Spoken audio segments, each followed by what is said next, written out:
Hi everybody, GM Amy here. The game I'm about to show you was a game between the Mighty Magnus Carlsen and one of the most innovative and resilient player, Gata Kamsky, played in St. Louis, Missouri. But before we get started, I kindly request you that you please help me subscribe to this channel, or better still, hit the like button to this video, as all proceeds and donations will go out to support kids in the hood through learning chess. That's my humble appreciation for that, and thank you. So this was the game played in the Sinquefield Cup in 2013, round 1, when Magnus Carlsen got a chance to meet one of the most resilient and innovative players at the time, Gata Kamsky. It was such an interesting game. Magnus Carlsen with the white pieces started with knight f3. Such a formidable opening that Magnus Carlsen has played throughout the times. Gata Kamsky replied with knight f6, c4, which signifies that the game is about to hit the English Open, but transpose into the Queen's Gambit declined. c6, by early in the opening, d4, d5, knight c3 by Magnus Carlsen, and a6. What this basically does is it stops the knight from sitting on the b5 square, because if white captures on d5, if white captures on d5 and black recaptures using the c pawn, then this square will be vacant, will be a free square, so that way the knight could easily sit on this square. So Gata Kamsky stops that by pushing a6.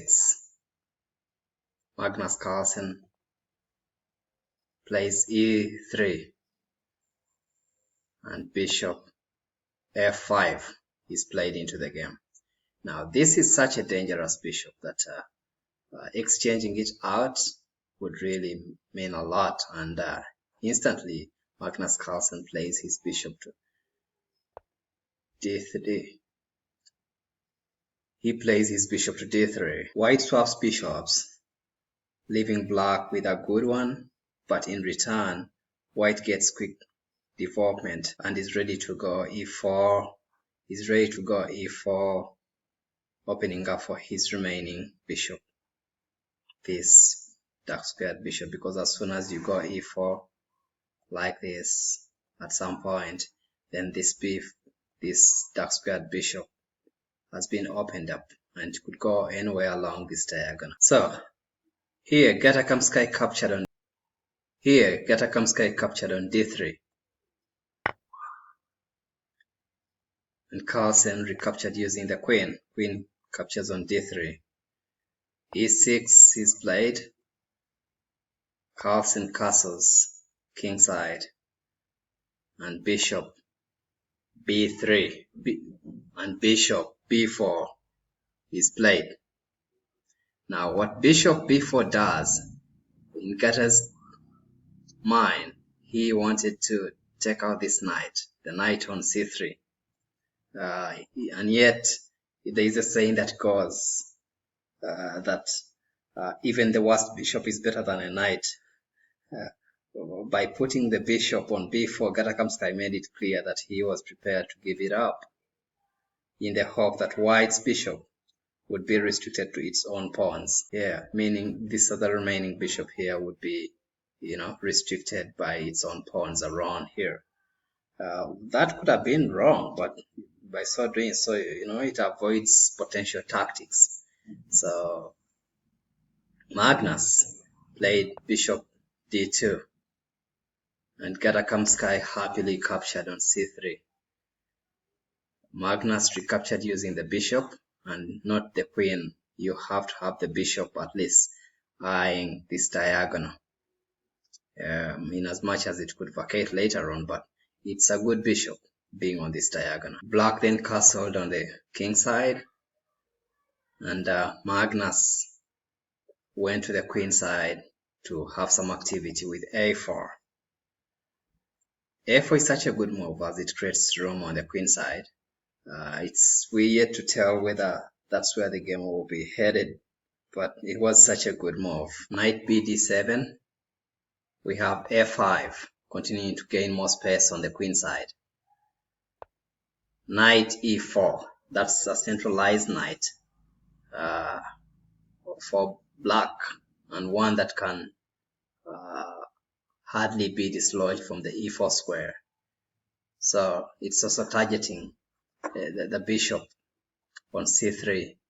Magnus Carlsen, being a person who loves his bishops, he had to move the bishop to a better square, which comes in tempo. You're attacking this rook on f1. So Magnus plays bishop b4, and the rook moves out of the way to e8. He plays rook a to c1. Plays rook a to c1, and Gata decides that he should go to the king side and also gain some more space. He plays a move, h5. Wow. Yes, it's a strange move, no denying about that. But strange doesn't mean necessarily bad. It doesn't mean that it's a bad move. As the game progressed, gaining space on the king side actually made a lot of sense. Let's see really turn out to be as the game progresses. Knight e5 by Magnus Carlsen, and black plays queen c7. This gives a chance for white to capture on d7 rather than black capturing first. White now got a chance to capture that knight, and he takes that opportunity, and we have knight capturing on d7. Queen recaptures back on d7, and now queen e2. With this move, I think Magnus started drifting. Kamsky retreated his knight from the most vulnerable square in the center without even having to be chased. Yes, it could have made some sense because ideally f3 was coming and e4 would follow as well to try and chase away this knight. So what Gata Kamsky does is he retrieves his knight back to f6 without it having to be chased. f6, and Magnus with the white pieces plays rook f to d1. Queen went back to c7 as the queen belongs to that c7 square in games like this. And now h3 to remove that pawn from target and also stop the knight g4 as well. Stopping this knight is a good stop. Is a good stop because if the pawn was back here, then the knight would comfortably sit in this position. But for this reason, because he's pushed his pawn to f3, the knight cannot sit in this square. So h3 is on the board, which stops the knight temporarily. And now black plays rook a to d8. Magnus then plays b3 to just strengthen the c4 pawn. And now we have rook d7, creating room for the queen to sit at the back, or just a maneuver to pile up on this d file. At this point, black is well coordinated in the center. An attempt to go f3 e4 would easily be made by f3. So f3 with e5 coming in. So you don't want to be doing that. You try to go here, and with that you're met by e5. That wouldn't be good, for white, for him as Magnus. So what he did is he played rook c2, and black played queen d8. He plays the rook in c back to c1. Now, the very definition of drifting has to be going aimlessly back and forth. After the game, Magnus jokingly quipped that this was an excellent strategy, as Gata Kamsky became very optimistic of his position and wanted to go all out to win. It's a psychological game. Yeah, so psychologically, when you start moving pieces back and forth, your opponent thinks that you are playing for a draw. And then he comes out in full swing, which was a psychological moment for Gata Kamsky. We had h4 by Gata Kamsky, coming all out and creating space on the king side. This is when Magnus Carlsen plays a very good move. Bishop e1. What this bishop does is, in as much as it's protecting the a5 pawn, it is also looking at this pawn. So this is a very useful bishop at a1, and it's being fully utilized. We then had knight e4, the knight coming back to the center, and then queen g4, having the queen look at g7.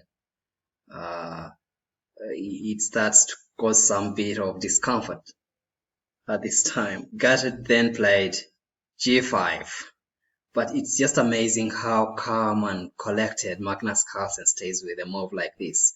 Playing as white, it's hard for you to be calm with g5 on the board. Magnus instead just captures on d5. The queen is attacked further. No automatic recaptures here. f5 is on the board, and queen drops back to f3. That's when c captures d5, and we have now rook to c2. Such a good move. Basically what Magnus wants, he wants to pile up on this c file. This is an open c file, and having rooks pile on this is really good. Next is going to be rook. It's going to be rook e1 to rook d1 to c1. Gata Kamsky then plays rook g7. Such a good move, strengthening the king side. Now rook d1 to c1. And now knight back to f6. Let's go back. If on move 28 we'd had g4, that would easily be met by, queen f4, and then g times h would easily be met by f3, where the game would continue with knight g3, king h2, h times g2, rook times g2, and this is a good game for white. But then he played knight. He played knight. After rook d1, he played knight f6. Wow. Then now the rooks were being strengthened by the queen drawing back to d1. We had g4 on the board, and f3 solved everything. Now f3 is such a good move because suddenly the rook on c2 comes into its own. For some reason, it's defending this pawn on g2, and as well as an attacker on this c file. It's watching all these squares, and it's also watching here. So it's realized its fullness. We had g capture on h3, and then here, this was a shocker. The bishop then captures on h4. Suddenly, the attacker has been attacked. The bishop is opening a second front on the king side with the queen. Intimidating in the c file. Black is already at his very worst in the game. At this point, Gata Kamsky had to play king to f7. But let's just take it back. Why not have the pawn on h capture on g2? If that was the case, queen would go to e1, and suddenly white is having a good game. Maybe perhaps the game would continue this way, but this is a lousy move, as it loses immediately to bishop times f6. So king f7 was on the board and was one of the most prophylactic moves. We had a queen to e1 nonetheless, and then h times g2. Finally, the h pawn captures on g2, and Magnus throws in a check on rook. Rook blocks on e7. Bishop then captures on f6 to take away some of the pieces around the king. Those are the defensive pieces around the king. King recaptures on f6. We have rook to the back rank. That's rook c8. This displaces the queen to d6. And it's at this point that Magnus throws in a check on h4 using the queen. So queen h4 check, and king goes back to f7. Queen h5 check. He blocks the check using the rook on g6. At this point, Magnus closed the entrance of this queen on this diagonal because the queen was looking at coming to g3. So he plays instead f4 to close out the queen. Queen comes to f3. Well, now that is a questionable move because the rooks are still piled. You're only looking at the b3 pawn, which is not of interest to Magnus. Queen h8 to have the queen more active, put it on active squares. We had rook go back to g7. Queen checks at h5. Rook blocks again on g6. Queen h8 and rook g7. Now, after this professional repetition, it was so clear that Magnus would win this game. By repeating these moves, it gave him time so as to be able to find the accurate move on the next moves, and then it helps him to control the clock as well. So these are professional maneuvers that always help players at that level to try to buy time on the clock. Queen f8 check. King goes to g6, and Magnus played the only winning move in this position, and that was king captured on g2. It doesn't matter whether there will be a discovery check when the king moves either to the h file and there's a discovery check from this rook. It does not really matter, because as soon as this king finds its way to f3, it is so safe, and at that point the g file will be open and black could easily get mated. We now had rook to f7. That's rook in g to f7, and then queen to d8. You don't want to fall into a variation like this. After rook g f7, you don't want to throw into a check, because then you try to give black counterplay. By playing queen g8 check, black could then easily play rook g7, queen d8, then he would play queen b2 check. You play your rook on c8 to c2, then he captures on b3 with the queen. You play your king to f3, but then once he plays king back to f7, you will start playing rook c8, and this way he can get counterplay by giving a check with his rook on g3. When queen captures that gives serious counterplay. You can now have counterplay in the game. You don't want to fall for this. So what Magnus does is he plays Queen D8 immediately.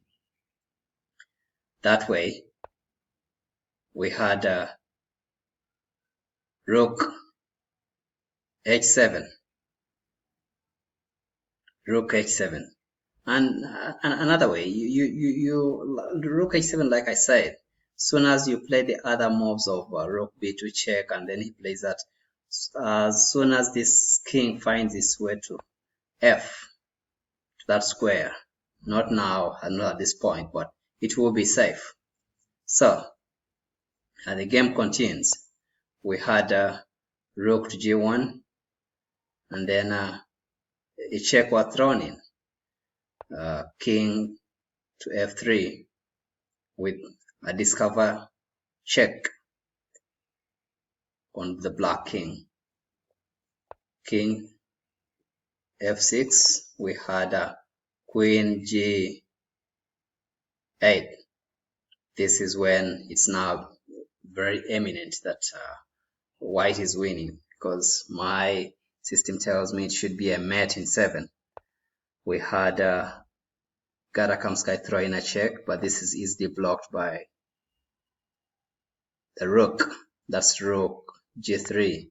Rook captures G3, Queen captures G3, and now we have Rook G7. At this point, the Rook on C8 checks on F8, and here you cannot move away, because as soon as you move away, you lose a whole rook. You cannot move this king to here. You would lose an instant piece, and that almost gets to severe, devastating, positions, or perhaps even a mate. So all you have to do is to block. You have to block Rook F7, but this leads to an instant mate in 1. That was the game. Thanks for watching this video, and again, please subscribe to my channel, or better still, hit the like button of this video just so you can be able to help support kids in the hood through learning chess. Bye bye, and see you in my next video.